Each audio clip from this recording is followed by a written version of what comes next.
நினைக்கிறாயோ அதை உடனே தொடங்கு. அப்போதுதான் அது தொடர்ச்சியாக அந்த வேலை நடந்து முடியும். செயல் அப்படிங்கிறது இதனுடைய தலைப்பு.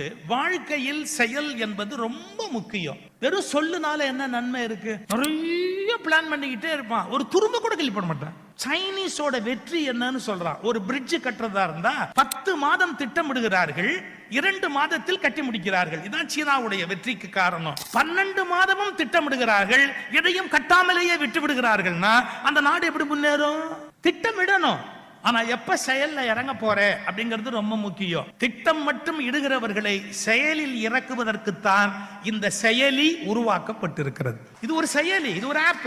இதுல நீங்க இன்வால்வ் பண்ணிட்டீங்க அப்படின்னா செயல்படுவதை பற்றிய ஒரு சீன தேசத்து அரசர், அவருக்கு ரொம்ப ஆர்வம். அமைச்சரை கூப்பிட்டு சொல்றாரு, இந்த நகரத்தை, ஊரை, நாட்டை பசுமையாக ஆக்க வேண்டும், நாம் என்ன செய்ய வேண்டும் அப்படின்னு கேட்டார். அந்த அமைச்சர் சொன்னார், மரங்கள் நட வேண்டும். நிறைய மரங்கள் நட்டால் பசுமையாகும். அப்படியானால் நம்முடைய நாட்டை பசுமையாக ஆக்குங்கள், அரசர் உத்தரவு பிறப்பிக்கிறேன். அது சுலபம் இல்லை. ஏன் சுலபம் இல்லை? கோடிக்கணக்கான மரங்கள் நட வேண்டும்.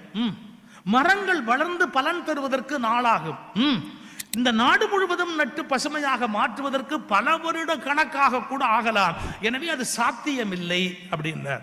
நீ சொல்வதை ஒப்புக்கொள்கிறேன், மிக நீண்ட காலமாகும், மிகப்பெரிய வேலை. அதனால் வாருங்கள், இப்போதே போய் ஒரு மரம் நடுவோம். என்ன அர்த்தம்? எது முடியாது என்று நினைக்கிறாயோ அதை உடனே தொடங்க.